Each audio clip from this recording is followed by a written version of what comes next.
दोस्तों, take Surya channel में आपका स्वागत है। जैसे कि कल मैंने कुछ क्वेश्चन कराया था जो कि पीपीपीसीएल टीच 2 में बहुत ही इम्पोर्टेंट क्वेश्चन है और उसके साथ साथ आईटीआई से संबंधित जितने एग्ज़ाम होंगे या होने वाले हैं उसमें बहुत ही महत्वपूर्ण है। ठीक है, तो आज का टॉपिक है voltage regulation of transmission line. Transmission line में वोल्टेज रेगुलेशन का क्या महत्व है। ठीक है, तो सबसे पहले मैं डिस्कशन करना चाहते हैं जैसे प्रतिशत वोल्टेज का फार्मूला क्या होता है ट्रांसमिशन लाइन में। ठीक है, तो voltage regulation percentage equal to होता है v s minus v r upon के वी आर होता है। ठीक ना, जैसे कि आप लोग पढ़े होंगे तो आप लोग को ये पता होगा कि वोल्टेज रेगुलेशन का फार्मूला क्या होता है, जिसमें हमारा वी एस क्या होता है सेंडिंग वोल्टेज।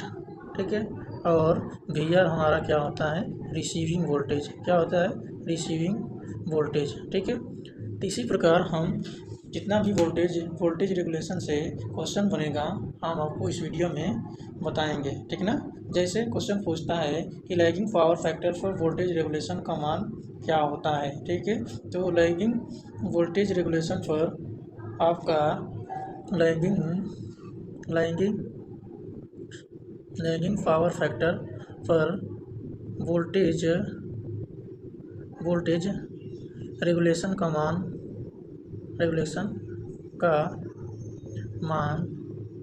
अधिकतम होता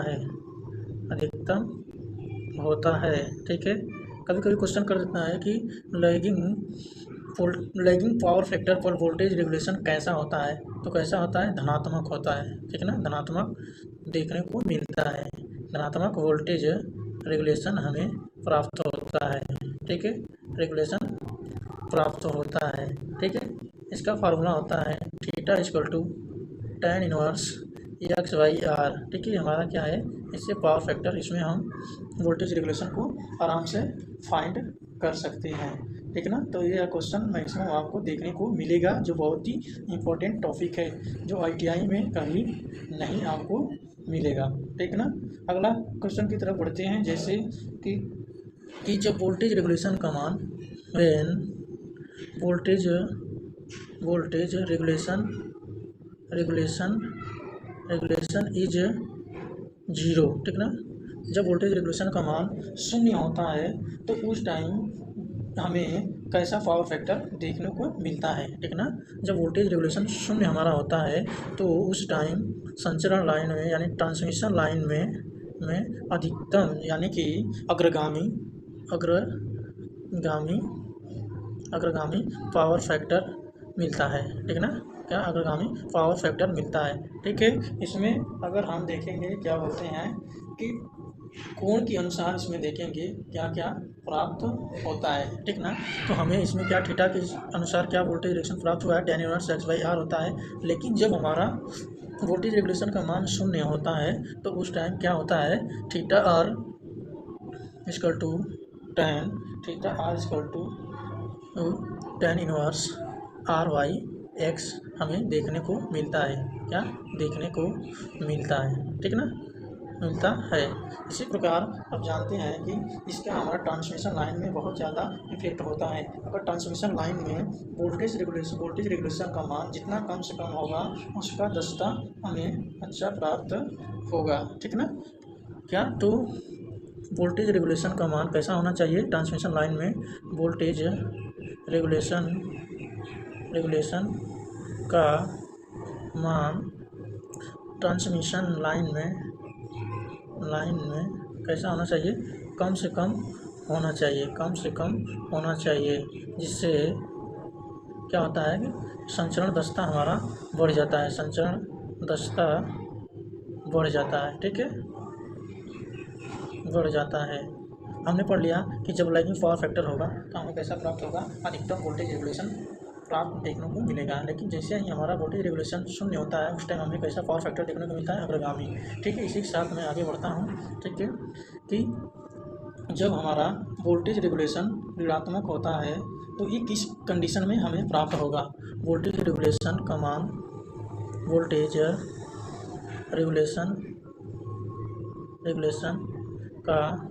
मान जब कैसा होता है निगेटिव होता है होता है तब पावर फैक्टर हमें कैसा प्राप्त होता है, ठीक ना। तो उस टाइम हमें कैसा प्राप्त होगा, तो हमें अग्रगामी प्राप्त होगा, ठीक ना। क्या होगा, अग्रगामी प्राप्त होगा, अग्रगामी पावर फैक्टर प्राप्त होगा, ठीक ना। कैसा प्राप्त होगा, अग्रगामी पावर फैक्टर प्राप्त होगा, ठीक है।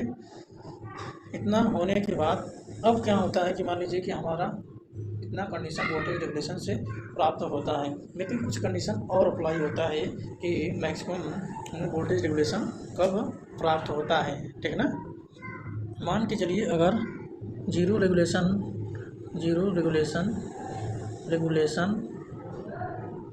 और मैक्सिमम वोल्टेज रेगुलेशन दिया मिल रहा है, मैक्सिमम रेगुलेशन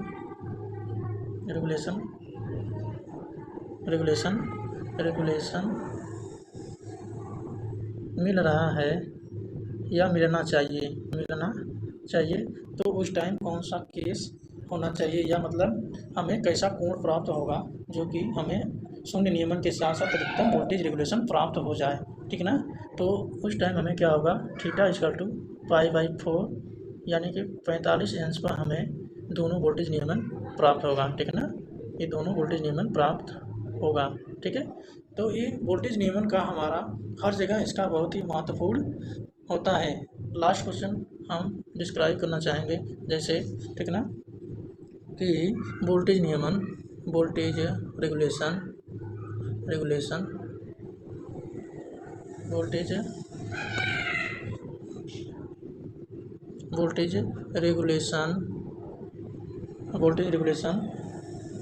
रेगुलेशन पर कि वोल्टेज रेगुलेशन पावर फैक्टर पर किस प्रकार निर्भर होता है, ठीक ना, या निर्भर करता है, ठीक है। अभी जब तक यूपीएससी एग्जाम नहीं होता तब तक मैं ऐसा इंपॉर्टेंट क्वेश्चन पढ़ाता रहूँगा और उसके साथ साथ आगे की सिलेबस के अनुसार भी पढ़ाऊँगा, ठीक ना। जैसे यूनिटी पावर फैक्टर पर हमारा कैसा देखने को वोल्टेज रेगुलेशन प्राप्त होगा, ठीक ना। पूछ लेता है क्वेश्चन में, बहुत बार पूछा है कि यूनिटी पावर फैक्टर पर वोल्टेज रेगुलेशन का फॉर्मूला क्या होता है, तो R% equal to IR upon के VR इंटू 100, ठीक है। ये हमें क्या मिल जाता है कि यूनिटी पावर फैक्टर पर वोल्टेज रेगुलेशन, ठीक है। अगला हम क्वेश्चन बताना है इसी के साथ, इसी में कि अगर जीरो वोल्टेज रेगुलेशन होगा, जीरो पावर फैक्टर पर वोल्टेज रेगुलेशन क्या प्राप्त होगा, तो R% इक्वल टू IX अपान के VR इंटू 100, ठीक ना। जिसमें इसमें I धारा है, R रजिस्टेंस है, X हमारा क्या है, रिएक्टेंस है, ठीक ना। इतना हम आज के क्लास में डिस्कशन करूँगा, ठीक है। आपको क्या करना है, वीडियो को पूरे एंड तक देखना है और सब्सक्राइब करना है, ठीक है। और कमेंट बॉक्स में बताना है कि